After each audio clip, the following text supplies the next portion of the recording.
Bienvenidos a la Noche Cósmica de la Oveja Eléctrica, el programa de ciencia y pensamiento de Canal 22, en donde hoy hablaremos sobre una investigación de frontera en torno a la física de materiales cuánticos en 2 dimensiones.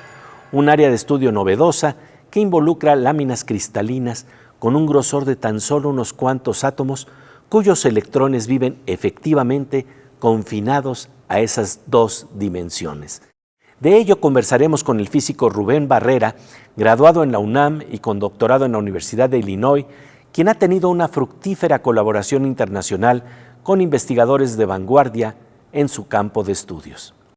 El doctor Barrera es responsable técnico del proyecto denominado Analogías en la física de sistemas bidimensionales rotados de escala atómica a escala nanométrica, que busca entender algunos fenómenos físicos particulares que aparecen en sistemas bidimensionales para investigar de manera profunda el comportamiento de esas estructuras y ampliar la frontera del conocimiento. Y vaya que se dan fenómenos interesantes.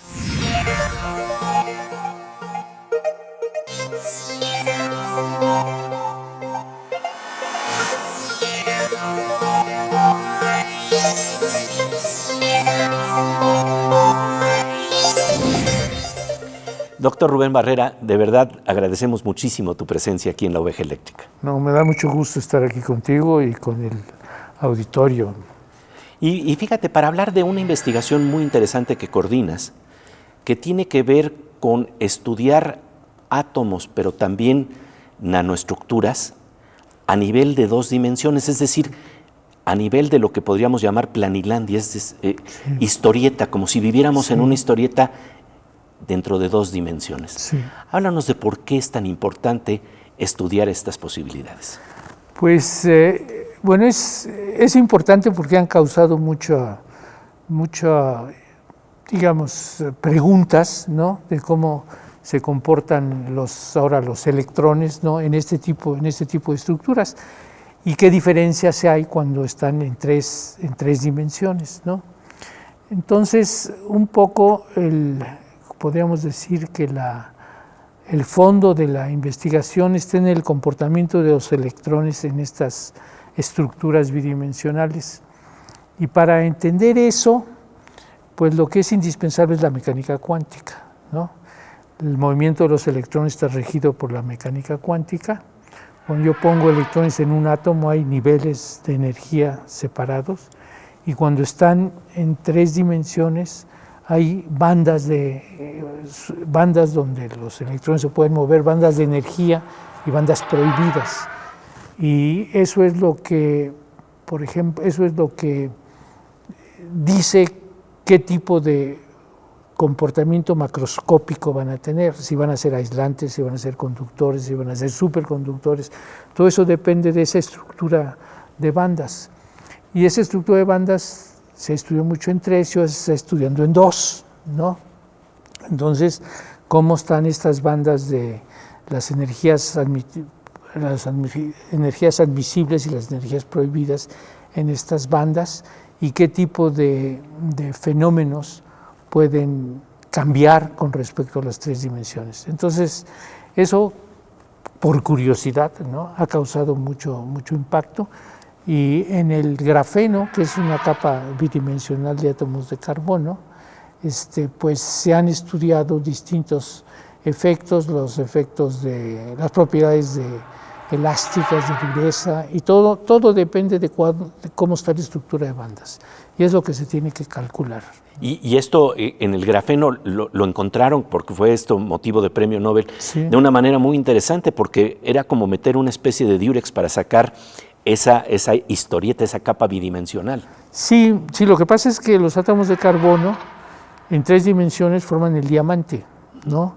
Que es cristalino, estructura muy dura, muy bello, ¿no? Refleja la luz. Refleja la luz, pero si ahora ponemos capas de 2 dimensiones, que es el grafito, ¿no?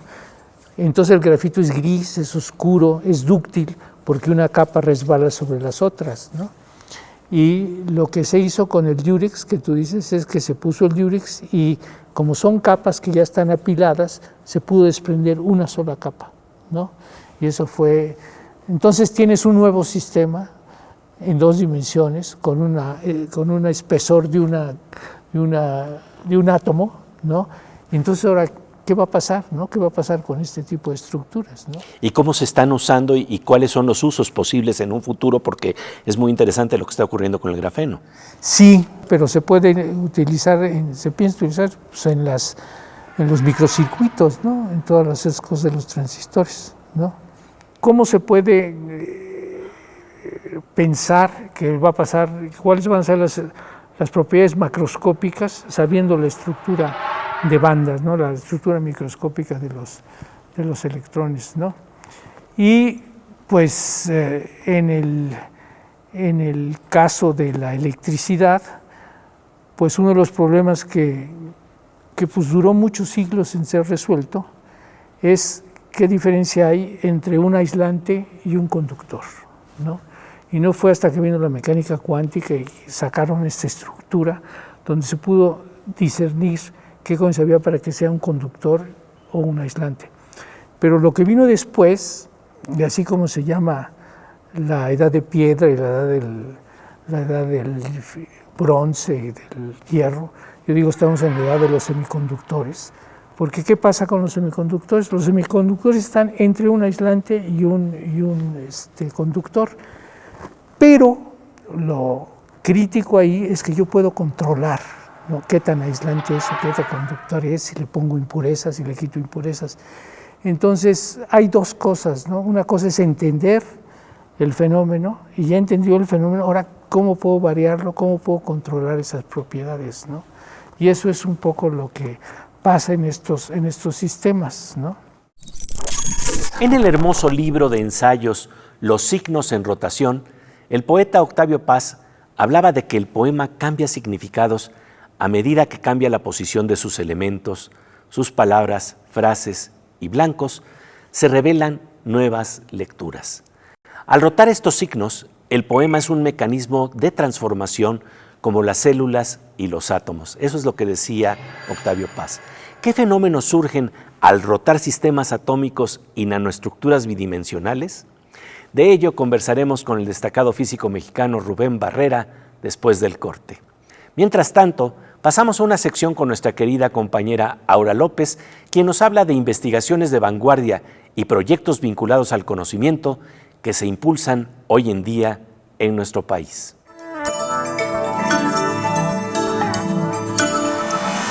Querida Aura, ¿qué nos traes el día de hoy? Hola Pepe, hoy les traigo un tema súper interesante. ¿Sabían que México ocupa el 2º lugar con mayor diversidad de especies de hongos en el mundo? Existen 500 especies de hongos silvestres comestibles y tienen un alto contenido en proteína. Históricamente, por millones de años, los hongos le han dado vida a los árboles, así como alimento y medicina a los humanos. Y como el conocimiento tradicional y el conocimiento científico sobre el reino fungi son complementarios, un grupo de científicas y científicos financiados por el CONACYT intercambiaron saberes en comunidades a través de los proyectos nacionales de investigación e incidencia, mejor conocido como PRONAI. Esto con el fin de investigar las propiedades alimenticias de los hongos comestibles y fortalecer el sistema agroalimentario. El grupo Tlahuica-Piecajoe, en el Estado de México, está formado por 500 miembros y es el que tiene mayor conocimiento de hongos comestibles silvestres a nivel mundial. Y además, los hongos comestibles no solo tienen un alto valor nutritivo, sino también compuestos únicos con propiedades medicinales. En México existen 200 de estas especies que han sido resguardadas por las y los integrantes de las 71 culturas madre. Por ejemplo, el shiitake tiene lentinano, que es un compuesto que se usa como quimioterapia orgánica contra el cáncer de colon, y el Hygrophorus rusula se usa para disminuir problemas en personas con SIDA.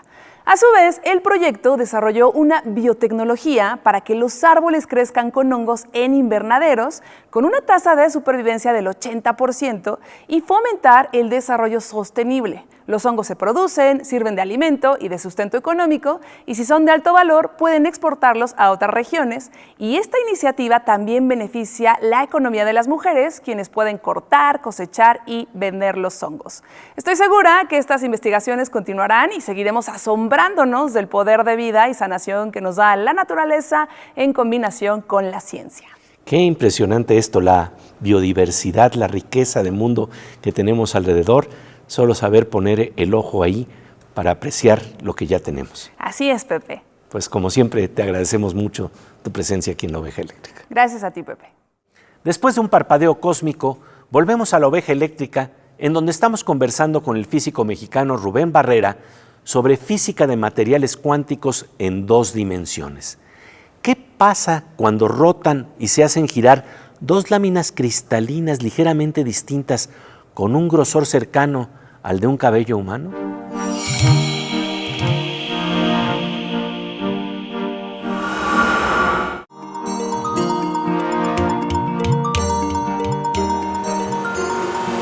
Como de rayo con tintes verdes y dorados que ilumina finos cristales de átomos o nanoestructuras, estamos de regreso en la noche cósmica de La Oveja Eléctrica, donde seguimos conversando con el físico Rubén Barrera, investigador emérito de la UNAM y Premio Nacional de Ciencias y Artes en el área de Ciencias Físico-Matemáticas y Naturales, sobre una investigación de frontera en torno a la física de materiales cuánticos bidimensionales. Imaginemos 2 páginas cristalinas de historieta de un grosor pequeñísimo. Cuando 2 de estos materiales se apilan uno sobre el otro con un pequeño ángulo de giro, aparecen los llamados patrones de Moiré, estructuras que resultan de la superposición de 2 cristales ligeramente distintos. Esto también puede lograrse con cristales que imitan a los sistemas atómicos, pero que se conforman de nanopartículas. Estamos ante la física de Moiré por su parecido a la superposición de patrones que se da en las telas de Moiré. Estas aparecían originalmente en seda, y esto, de alguna manera, es una analogía que permite explorar el cambio de las propiedades de estas estructuras, de estos materiales, que se puede dar simplemente con un ligero cambio de ángulo de rotación.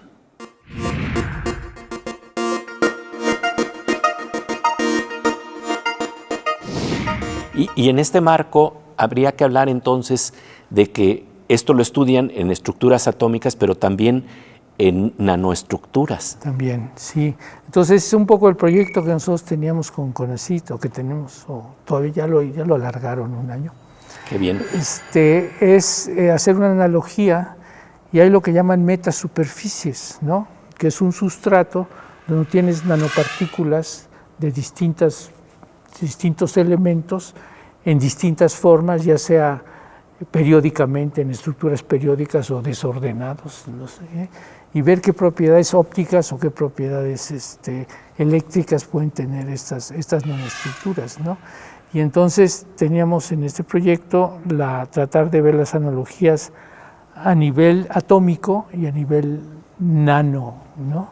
nanométrico, ¿no? ¿Qué tipo de posibilidades abren? Sí. Y en este marco es muy interesante que entras a lo que se llama la física del Moiré. Sí, hablemos de ello, porque me parece que es algo muy interesante. Sí, el Moiré, estoy volviendo. Sí. El Moiré, pues viene del francés, ¿no? De las sedas, ¿no? Que están muy reticuladas finamente, y cuando entra la luz se ven patrones, se hacen distintos patrones que todos hemos visto, ¿no? Entonces, un poco la idea que surgió, 1 década, una cosa así, es, ahora, ¿qué pasa si estos materiales 2D o estos materiales planos ponemos uno sobre otro, ¿no? Se apilan, eso es un paso, pero otro es qué pasa si giro un material uno sobre otro, ¿no? Si los rotamos. Si los roto, ¿no? Entonces un poco la idea es ver qué sucede, ¿no?, cuando se rotan.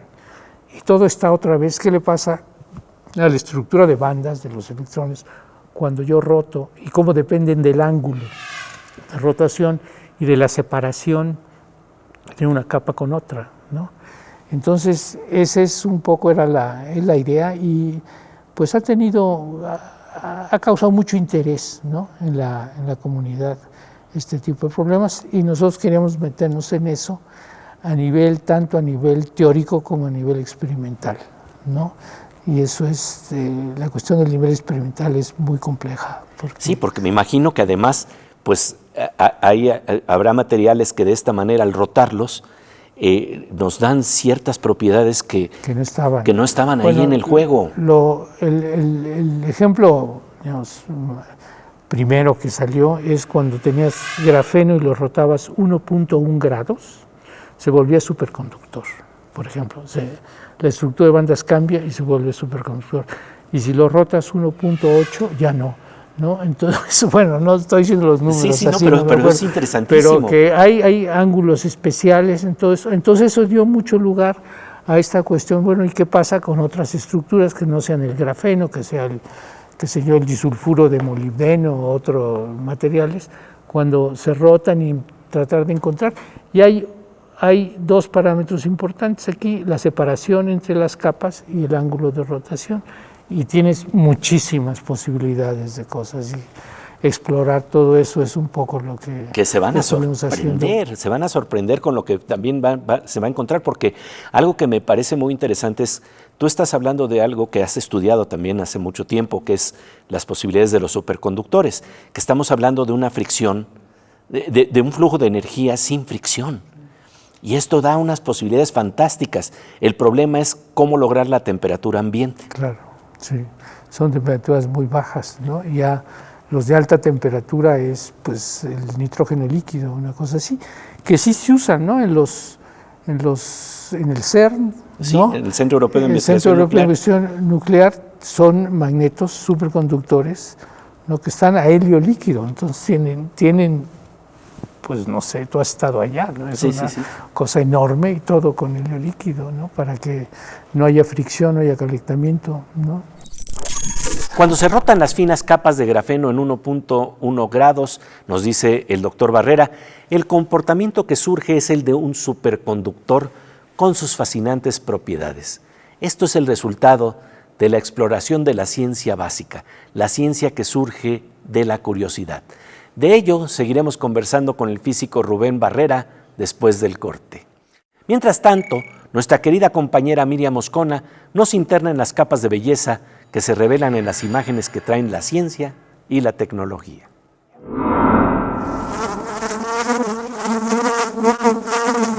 Querida mosquita eléctrica, mi entrañable Miriam, cuando estamos hablando de poesía, nos encontramos de repente con la ambigüedad, y es hermosa, pero también está presente en la naturaleza. ¡Ay! Le has dado al clavo. También está presente cuando ves un objeto al microscopio electrónico. Hay ambigüedad ahí. Y de eso vamos a hablar, porque ciertas imágenes, como las que veremos hoy en esta sección, pueden ser bellas, pueden ser extrañas, no sabemos si son reales, si son creaciones imaginarias, y de pronto yo creo que es hermoso quedarse en la frontera, Pepe, columpiándose entre las posibles respuestas y a ver cuántas eres capaz de adivinar. Vamos a ver. Este paisaje primaveral y alimonado tiene algo bien trucado, que es aceite de canola modificado. Estas incrustaciones de vidrio pegadas a un lienzo son para el Museo de Mr. Anton, pero el error es que no se trata de un cuadro, sino de fitoplancton.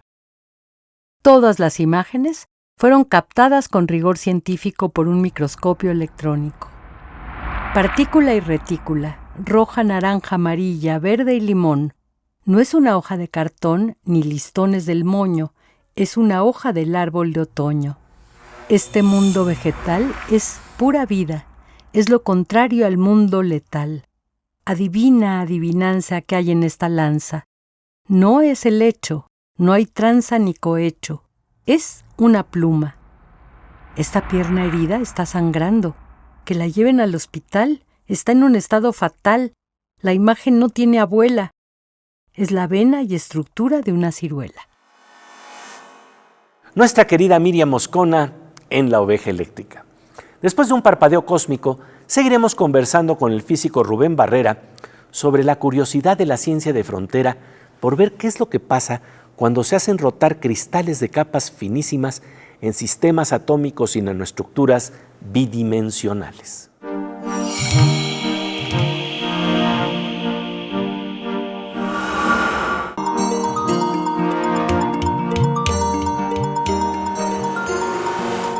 Como de rayo con tintes verdes y dorados que ilumina finas hojas cristalinas en donde rota nuestra curiosidad, estamos de regreso en la noche cósmica de La Oveja Eléctrica para seguir conversando con el físico Rubén Barrera sobre las propiedades que se descubren cuando giran dos materiales, dos cristales delgadísimos bidimensionales en la escala de sistemas atómicos o nanoestructuras.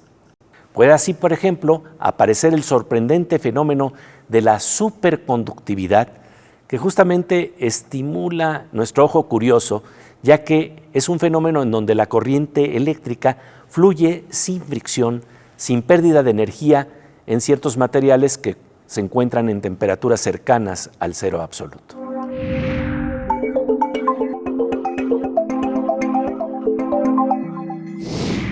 Y esa es, digamos que uno de los grandes sueños es encontrar superconductores a temperatura ambiente.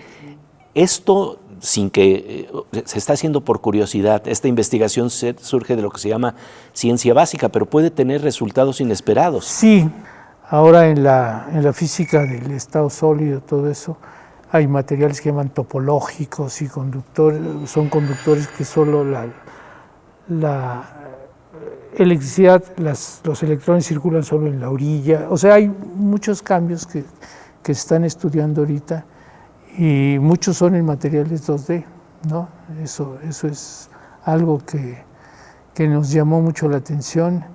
Y en este proyecto, pues es un proyecto ambicioso porque éramos 21 investigadores de distintas universidades, ¿no? Y lo más difícil es hacer las muestras, ¿no? Entonces tienes que estos materiales 2D, primero sintetizarlos, ¿no? Después poner uno sobre otro y después rotarlos, ¿no? Fue una combinación entre la Universidad Iberoamericana y en San Luis Potosí. Y entonces sí ya se pudieron sintetizar y se compraron aparatos para poderlos tratar de rotar uno sobre otro. Y yo creo que eso es una cosa importante en la física en México, que ya tenemos esta interacción intensa entre la teoría y el experimento. Eso es muy, muy interesante. ¿Qué es lo que les ha llamado la atención, sin saber todavía para qué va a ser aplicada, pero que de repente dices, mira, ¿cómo se está comportando aquí al hacer esta rotación? ¿Qué es lo que de repente llama tu atención como físico? Todavía las mediciones están a punto de hacerse. Lo que sí tenemos son resultados teóricos, ¿no? Donde esta doctora Cecilia Nogués ha hecho tiene un método, una técnica para poder en la estructura de bandas discernir qué es lo que va a suceder cuando pones una cosa sobre otra. Y se hacen mediciones, por ejemplo, ahorita sobre mediciones espectroscópicas de fotoluminiscencia para ver si tenemos, cuando tú tienes eso, ¿cómo sabes si tienes una capa o dos capas o tres capas? ¿Cómo sabes que tienes una sola capa? Entonces hay pruebas ópticas, ¿no?, de fotoluminiscencia para saber si tienes una capa o no.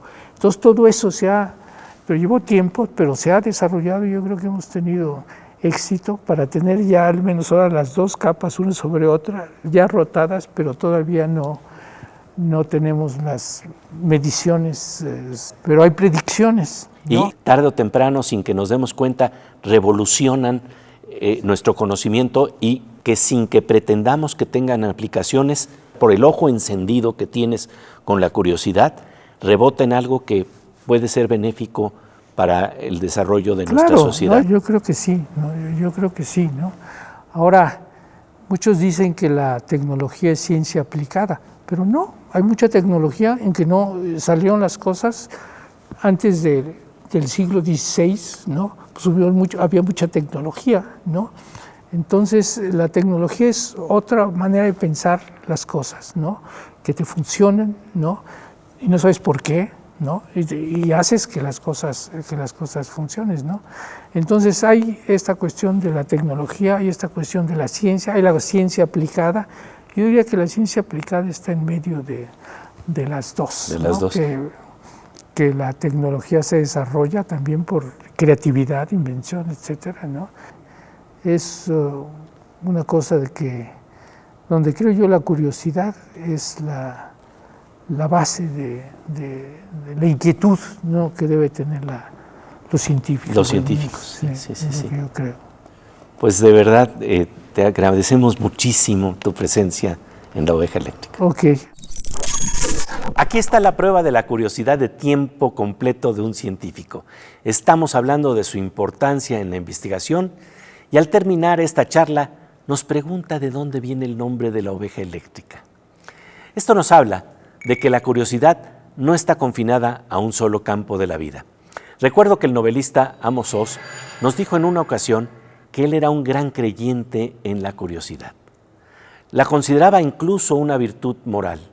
Le fascinaba el misterio de cómo se describe la luz que cae en una persona, en un objeto o en un paisaje en las escenas de una novela. El físico Rubén Barrera nos comentó ya fuera de la entrevista que siempre ha tenido una gran curiosidad por entender el fenómeno de la luz, no desde una novela, sino aquí en este caso estamos hablando desde la física, y nos dijo que antes de morir, él quisiera realmente saber qué es un fotón, ayudar a esclarecer ese misterio que tiene también dimensiones filosóficas. La curiosidad es uno de los rasgos que más admiramos en La Oveja Eléctrica y por eso la agradecemos y la apreciamos en la generosa presencia de Rubén Barrera en este espacio. Y hablando de curiosidad, basta ver la chispa eléctrica de los ojos de nuestro querido monocordio Fernando Rivera Calderón para apreciar cómo se desborda esta chispa en sus canciones.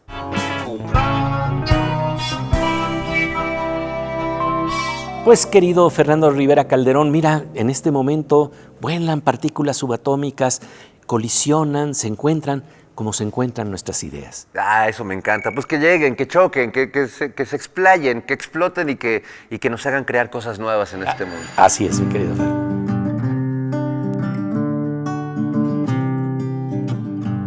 El pensamiento es un mar y estamos justo a la orilla. El pensamiento es un mar y cada idea brilla, brilla. Esta galaxia que soy, este universo que somos. Ese jardín subatómico que se bifurca hasta hoy, que se bifurca hasta hoy. Vuelan las partículas, son granos de maíz que se encuentran.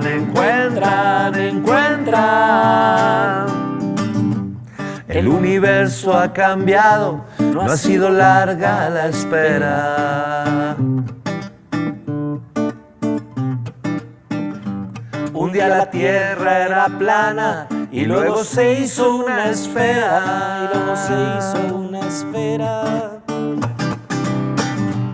Un día todo giraba alrededor de nosotros. Y ahora andamos perdidos en el espejo de otros, Vuelan las partículas, son granos de maíz que se encuentran y se encuentran. Eso.